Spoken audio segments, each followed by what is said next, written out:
Amelia here, a 29-year-old woman with a wedding just ahead. Ethan, my fiancé, is 30, and for more than a year we have put our hearts and souls into organizing this marriage, until my cousin Veronica chose to center everything on her. Everything was falling perfectly. Veronica is 25 now, and as a family we have never been close. She has always had opinions about everything, even when nobody else asks for them. She became rather fascinated when I started sending updates on my wedding plans. It was first harmless enough. Queries regarding my attire, the decor, the guest list. I didn't mind. I thought she was merely curious or maybe even thrilled for me. But then unwelcome advice began to flow in. It started with little hints on floral arrangements and how I may elevate the decor using her ideas. I dismissed it, figuring she was merely trying to be useful. She immediately began to doubt every single choice, including the color scheme, the food, and even the music. She assumed she was co-planning the wedding with me. Ethan first thought it funny, but I started to get uncomfortable. Still, I let it slip since I wanted to avoid starting a family war. Still, Veronica grew somewhat fixated on the venue. She asked me a lot of questions about how we came onto it, how much it cost, and whether we thought about other locations. She also sought the contact details of the coordinator. Back then, I gave it little thought. She had said she wanted to get married someday, so I figured she was simply compiling ideas. She quietly dropped the information a few weeks later that she was organizing her own wedding. Given I knew she was not engaged, I was taken aback. She apparently had been seeing some guy for 6 months, and they had agreed to be married. Excellent for them then. She then began searching more for specifics about my venue. I posted them since. Why not? She even made jokes about how she would want to locate a place exactly like it. Though there was no chance it would coincide with my date, I advised her to investigate it should she be interested. Things then started to get somewhat strange. Veronica brought up my venue throughout the next several weeks. She would gently propose that perhaps we might take other factors into account, something more central, something more expansive, something that might house more people. It seemed nonsensical.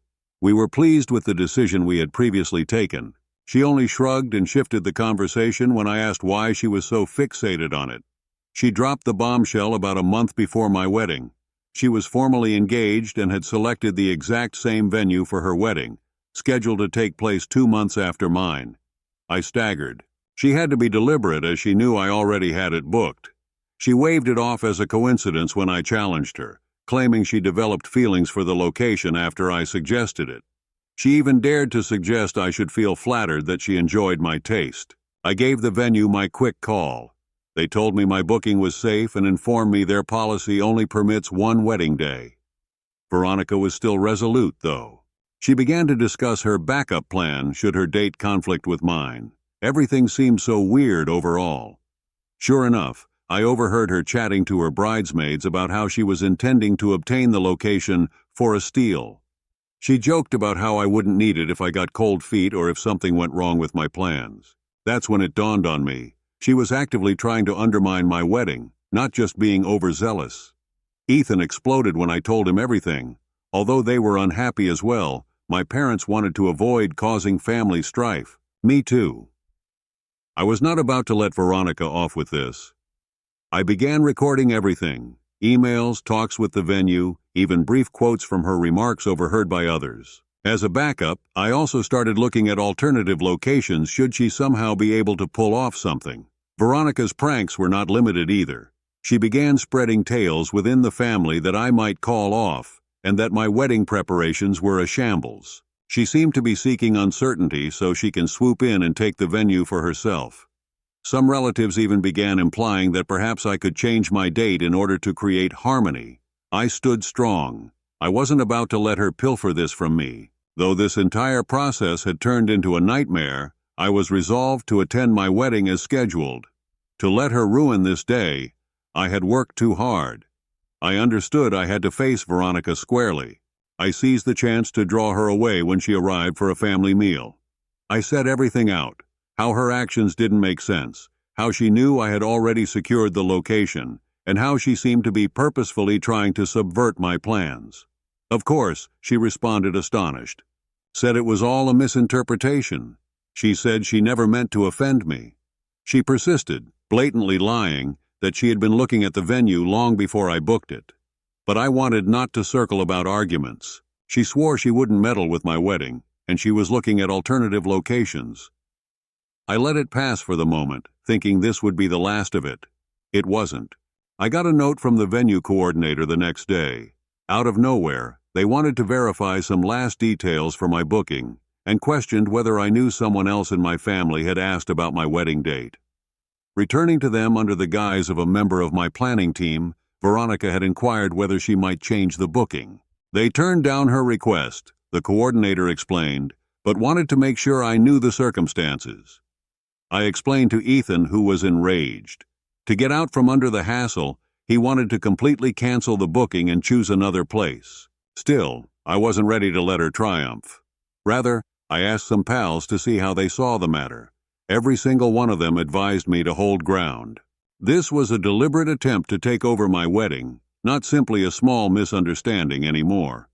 Veronica was sharpening her efforts in the meantime. She told the family she might be reserving it shortly and that the venue had her a special discount. This made little sense considering what the coordinator had told me, hence I phoned the venue once more to be clear. They verified my date was safe and no booking under her identity had been made. Just in case, I insisted they record everything. Not very long afterward, the rumors began.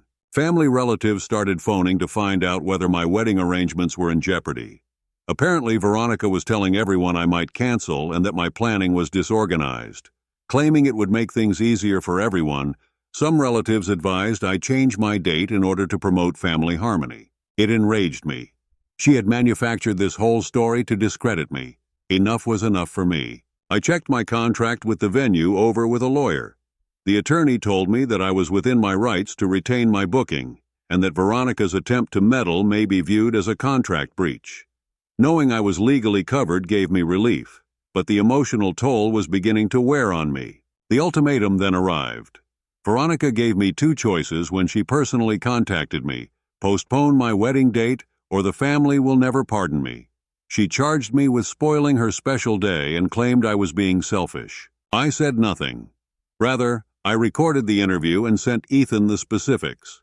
Furious, he declared he was ready to cut all links to Veronica entirely. I listened in that same week while she spoke with one of our shared family members. She was joking about how, should I back down, she intended to present her side of the story publicly. She brought up something on social media about me being controlling and harsh. She clearly intended to coerce me into giving up. I resolved at this point to be ahead of things. I emailed every one of our wedding attendees a basic overview of the circumstances. I made it plain that our date and venue were decided upon, and that any rumors implying otherwise were untrue. I did not point fingers or identify names. The answers were quite positive. Guests messaged me saying they were eager to celebrate with us and had my back. This merely seemed to intensify Veronica's actions. She began making disparaging remarks at family get-togethers and even posted vague, passive-aggressive messages on social media about those who think they own everything. Ethan urged me to block her and concentrate on the wedding. That was great counsel. Right now, I am standing strong. Not about to move. I have worked too hard to let her steal this from me. My guests are encouraging. The venue is on my side, and I have taken all care to make sure my wedding proceeds as scheduled. She is the one wanting to keep creating drama. Clearly, though, this is far from done. Things changed a few days after I emailed our visitors that update. Driven to present herself as the victim, Veronica began to tell everyone I was acting aggressively over the location. She presented it as though I had monopolized the site and refused to share it, which doesn't even make sense considering wedding bookings. Still, the family's whispers proliferated like wildfire. People started phoning me, wondering why I couldn't simply compromise. Dealing with that mess, I came into Veronica's secret agenda. A mutual friend who knew about the drama described said Veronica had also been researching the sister location of the venue. I found this news surprising. Though smaller and less well-known, the sister venue is close and in line in design. She looked to be working on a backup plan while still whirling the pot on my wedding. When I confirmed by phoning the sister venue, they said she had asked about availability but had not yet made any bookings. The family began to show sides. Some were totally behind me, complaining about Veronica's behavior as crazy. Others tried to keep the peace, advising Veronica to be the bigger person. She seized on anyone who would listen to her sob story about how she was being mistreated. I stayed back and concentrated on safeguarding my ideas. Then, out of the blue, the coordinator of the venue surprised me on the phone. They gave me a free upgrade to a bigger property event area. When I booked, the improved place wasn't initially accessible, but another pair had just canceled. The venue crew promised me it would simply provide additional space for our guests. It wouldn't affect my decor or layout. They also believed this would help to stop more bloodshed. I embraced the update right away. It felt like a victory, particularly because Veronica couldn't possibly claim this new place as her own. Veronica wasn't done even while this fixed one problem. Angry that her attempts to eclipse my wedding were failing, she wrote a sincere post on social media. She said in the post that she felt family members mistreated her and excluded her from celebrating special events. She did not specifically mention me, but anyone who knew the circumstances might make sense of it. Her pals responded sympathetically to the message, which she delightedly enjoyed. It was obviously an effort to flip the story in her favor. At this point, I chose to obtain some outside viewpoint by telling my side of the tale in a forum for wedding planning. I asked for guidance and arranged the data without mentioning names. The answer was really overwhelming. Thousands of responses arrived, all valid and encouraging of what I already knew. I wasn't in the wrong. Many others related similar experiences with poisonous family members, which lessened my loneliness in the circumstances. The message acquired so much popularity that it began to travel outside the forum. People were messaging me, urging me to keep strong. Some even provided pointers on handling a relative who is manipulative. The massive support gave me the confidence to keep on. The location itself became engaged as well. On their social media, they released a public statement explaining that no one else could use the room. My booking was exclusive on my date. Though they didn't specifically address Veronica, her actions were obviously responded to. She looked embarrassed by this action since soon after she messaged me privately. She said in her message that she was pulling back from the venue conflict, but also made a subtly disguised warning concerning legal action should I keep slandering her. I laughed at the ridiculousness out loud. She was obviously trying to scare me, not having any legal basis. The family conflict peaked at a breaking point. Conflicts erupted at meetings about who was in the right. Wanting to escape the drama entirely, some relatives began to distance themselves from both of us. Among all this, my aunt, Veronica's mother's sister, drew me aside at one of these tense events.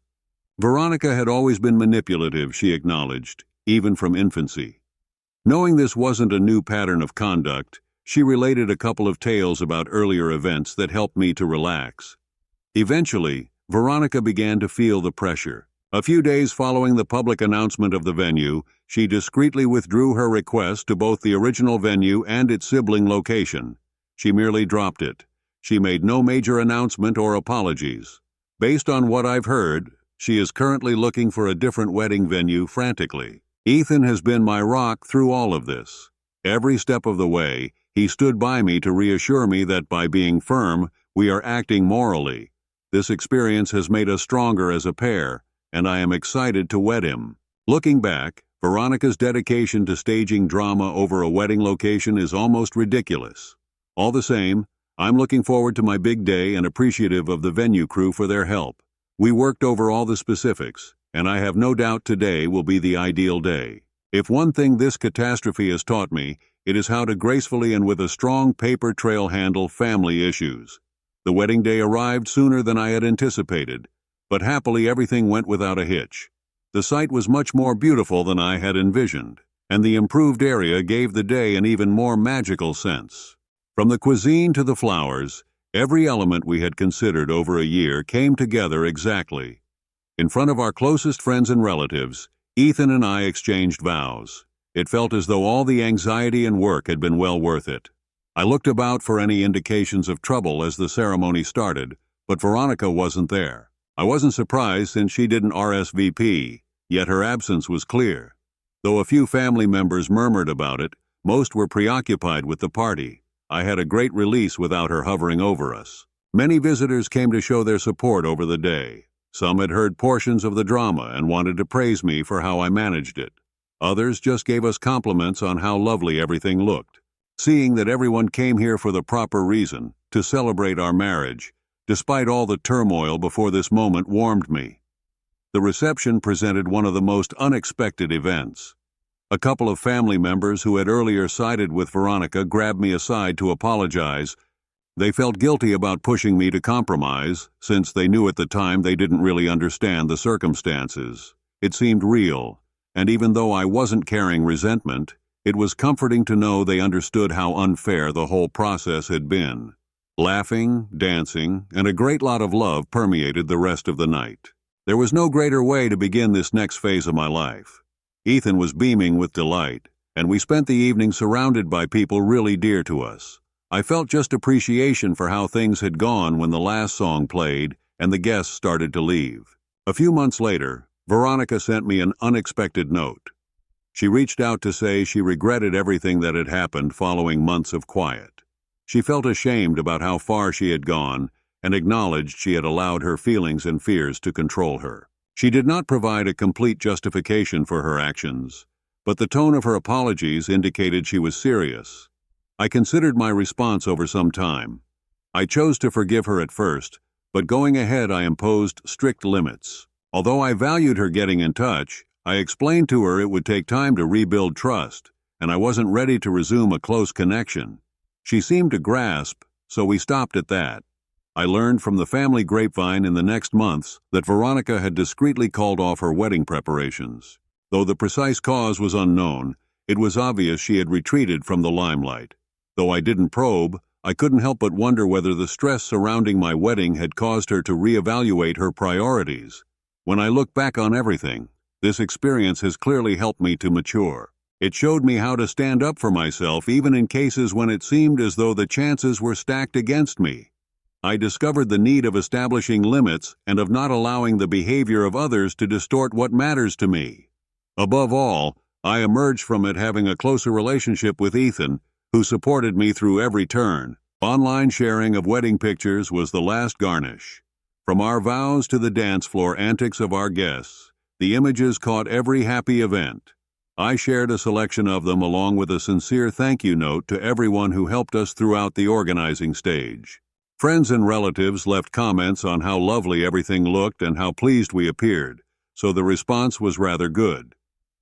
Now, as I sit here considering it all, I find myself giggling a little at how much work Veronica put into attempting to undermine my wedding. Ultimately, it simply helped me value the folks who really have my back. The whole experience turned into a lesson in family conflict management and a reminder that occasionally the best thing you can do is to be firm. Our honeymoon was the ideal means of relaxation following all that. Ethan and I reconnected and dreamed of our future together over 2 weeks of exploration of a gorgeous tropical island. It was all we required to mark the end of the chapter on the wedding drama and begin our marriage on a positive note. The narrative does not quite finish there, though. Months after the wedding, when life had at last settled into a happy schedule, I got an unexpected note. From Veronica came this. Her voice surprised me. It was even somewhat contrite. She wrote wanting to cover everything that had transpired between us. She said that jealousy and insecurity drove her behavior during the preparation for my wedding. She claimed to have acted out of frustration without thinking through the repercussions after feeling eclipsed by the attention my wedding got. Her extensive note covered how she had been battling for a while with self-esteem problems. Though she realized it wasn't logical, she said she felt inferior seeing me do something she hadn't yet done. She said she was sorry for stressing me and for trying to ruin my plans.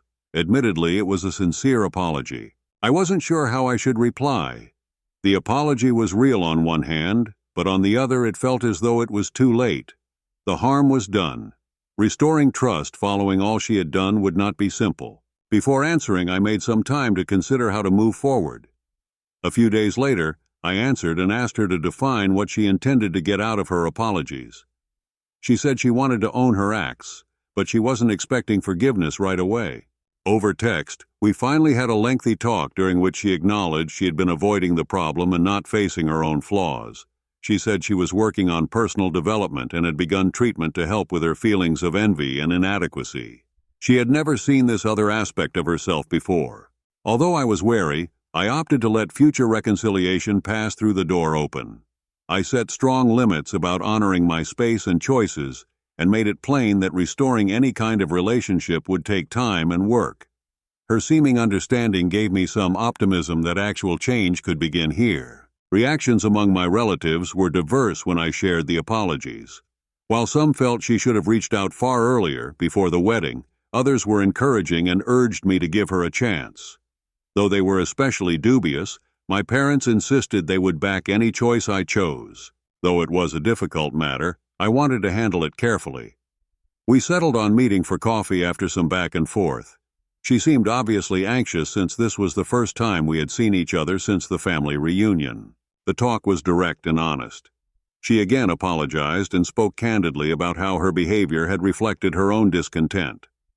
I told her how stressed she had made me and how challenging it had been to negotiate the drama she produced. We both agreed that although our relationship would never revert to its former state, going ahead it might be based on mutual respect. Fascinatingly, she said in our chat that she had called off her wedding. She explained it was for personal reasons and that she should concentrate on herself before making such a significant move. She did not go into great detail. Hearing her voice as she seemed to be at last owning her life was a relief. When I thought back on everything later, I saw her apology, unexpected, but it provided the mental clarity I required to move on. Knowing I had set limits and stuck up for myself, I felt lighter, and I was releasing resentment. I could concentrate totally on my marriage and happiness. The wedding drama had no hold on me. I posted some more pictures from the wedding in the next weeks, stressing the happiness and love we had that day. Every time I glanced at them, I was reminded of how ideal the day was despite the turmoil before it. Those of my friends and relatives who had helped me kept remarking on how lovely everything appeared and on our seeming happiness. This whole process gave me insightful knowledge on the need of establishing limits, negotiating family relations, and advocating for myself. It revealed to me who in my life I really needed to keep at a distance and who had my back. Above all, it drew me closer to Ethan, my constant supporter through all of life's turns. Regarding Veronica, I have wary hope for her future. Although I'm not looking forward to us being best friends anytime soon, I'm happy she's starting self-work. Any future contacts must, as I have made very clear, be based on mutual respect and honesty. Ultimately, I find peace in the way things turned out. The wedding was everything I had imagined it would be, and although at first overwhelming, the drama turned into a lesson in fortitude and personal development. Coming out of that, I was more secure in my capacity to manage whatever life presents, more forceful. I am thankful for the individuals and relationships that really count as I continue. Story 2. Growing up, it was always crystal clear who the favorite was in my family. My younger brother, let's call him Ethan, could do no wrong in my parents' eyes. He was their golden child, the apple of their eye, the one who could walk on water. Me, I was the responsible one, the one who was expected to be perfect, to never make mistakes, and to always face the music when things went south. From the outside looking in, we probably seemed like a normal family. But anyone who knew us well enough could see the glaring imbalance. Ethan got away with everything, small things, big things. It didn't matter. It was like he had a free pass to wreak havoc, and my parents would just smile and shrug it off. If we both messed up, it was always my fault. I remember one time when we were kids playing outside, and Ethan chucked a baseball right through the neighbor's window. I wasn't even close to him. But somehow, I ended up being the one grounded. You should have been watching him, they said. Another time I got in trouble for getting a B on a math test while Ethan, who failed the same test, didn't even get a slap on the wrist. Ethan just needs a little more help, they'd say. But for me, there was no room for error. This pattern repeated itself for years. I didn't complain, though. It was just the way things were. My parents favored Ethan, and that was that. I kept my head down, did what I was supposed to, and figured eventually they'd see the truth. Things started to change when we both became adults. Ethan started getting into more serious trouble, but the favoritism didn't stop. It was like my parents were blind to his flaws. always ready to swoop in and save him from himself. The tipping point came a few months ago. Ethan crashed his car after a night out. Thankfully, no one was hurt, but it was obvious he'd been drinking. When he came home, my parents immediately went into protect Ethan mode. No lectures, no scolding, nothing. They just made sure to keep things quiet, assuring him they'd help him fix everything. I stood there watching the whole thing unfold, and part of me wasn't even surprised. I knew exactly how this would go. They'd cover for him like they always did and pretend it never happened. But this time, something in me just snapped. I wasn't angry, but I was done staying silent. I confronted Ethan right then and there, in front of our parents. I told him that crashing the car wasn't something that could just be ignored. He needed to take responsibility. I pointed out that he was lucky no one was hurt, and that covering for him wouldn't help him in the long run. He just shrugged it off like it wasn't a big deal. My parents, of course, jumped in to defend him immediately. It was just an accident, they said. He's learned his lesson. I wasn't having it. I reminded them about all the times they'd bailed him out, how they'd always cleaned up his messes, and how that had never helped him. This wasn't just a small mistake, it was reckless, and they were enabling it. My parents didn't like hearing that. Things escalated quickly. My mom got defensive, saying I was being too hard on Ethan, that I was trying to make trouble where there was none. My dad told me to stop blowing things out of proportion, but I didn't stop. I laid it all out, calmly but firmly. I talked about all the times they'd let him off the hook, all the times I'd been punished for things he did, and how they'd always held me to a completely different standard. I wasn't attacking them, I was just telling them the truth. But the more I talked, the angrier they got. They kept defending Ethan, saying he was still young and needed support. They completely ignored the fact that he was an adult now, and that his actions had real consequences. The more I tried to reason with them, the more heated the conversation became. Then came the ultimatum. My dad, visibly frustrated, told me that if I couldn't stop causing drama, then maybe I didn't need to be part of the family anymore. He said I should either apologize to Ethan and move on, or leave. The words hit me hard, but they didn't surprise me. After everything, I guess it had always been heading in this direction. I took a deep breath and made my decision. I wasn't going to apologize because I hadn't done anything wrong. I wasn't going to keep pretending that everything was fine when it wasn't, so I left, right then and there. I packed a bag and walked out, disowned on the spot for standing up to the golden child. Leaving my family was like stepping off a cliff and into the unknown. It was terrifying and liberating all at once. For the first time in my life, I didn't have to worry about Ethan's messes, my parents' skewed expectations, or the constant feeling of being the less loved child. It was like a weight had been lifted, and I could finally breathe. I found a small apartment, got a job I actually liked, and started building a life for myself. I reconnected with old friends, made new ones, and focused on simply living. It was a strange kind of peace, knowing that I was finally free from the chaos that had always surrounded me. But even as I was moving forward, the fallout from Ethan's car crash was just beginning. Crashing a car while drunk wasn't something you could just sweep under the rug. I knew my parents had covered for him initially, but the legal system wasn't something they could control. News trickled down to me through mutual connections. A few weeks after I left, I heard from a cousin that things weren't going well for Ethan. The car accident had some serious consequences. While no one was hurt, the damage to the car and the property he hit was expensive. The insurance company wasn't going to cover everything, especially once they found out about the alcohol. Ethan was facing not just hefty repair bills but also legal trouble, likely a DUI charge. My parents were scrambling to keep things under wraps, but the more they tried, the more things spiraled. The bills piled up, and they had to hire a lawyer to help Ethan avoid jail time. They were spending a good chunk of their savings trying to fix things, and it still wasn't enough. None of this surprised me. It was the kind of situation I had seen coming for years. I stayed out of it. I had no interest in getting involved, and I didn't feel any sympathy for Ethan or my parents. This was the mess they had created by enabling him for so long. They had made their choice, and now they were living with the consequences. But their problems soon started getting closer to home.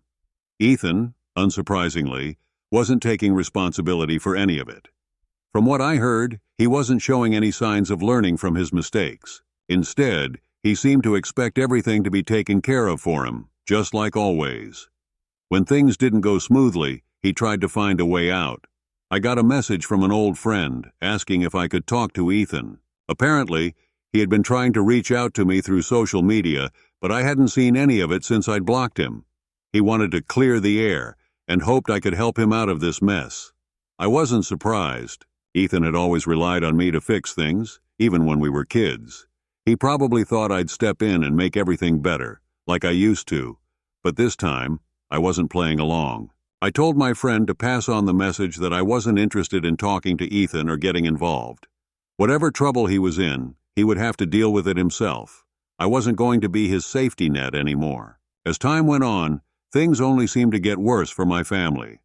My parents were now facing serious financial issues because of the legal fees and damages from the accident. They had dipped into their retirement savings to cover the costs, and it was starting to take a toll. My parents, who had once seemed so sure of themselves, were now struggling to keep everything afloat. There was a certain irony in it all. For years they had brushed off my concerns, dismissing me when I pointed out that their favoritism toward Ethan was setting him up for failure. And now, they were the ones paying the price for his recklessness. It wasn't just financial either.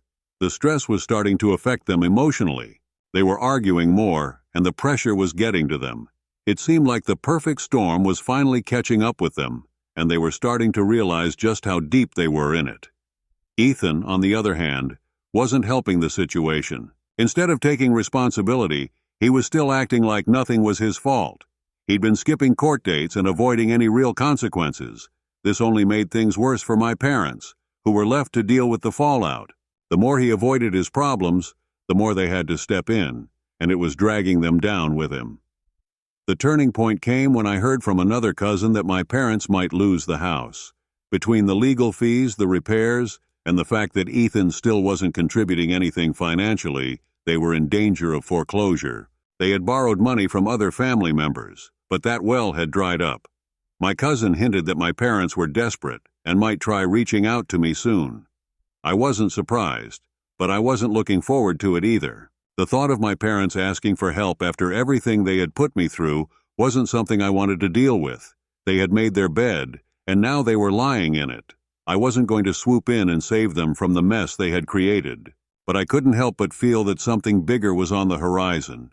The deeper Ethan sank, the more pressure my parents felt, and I knew it was only a matter of time before they tried to pull me back into the chaos.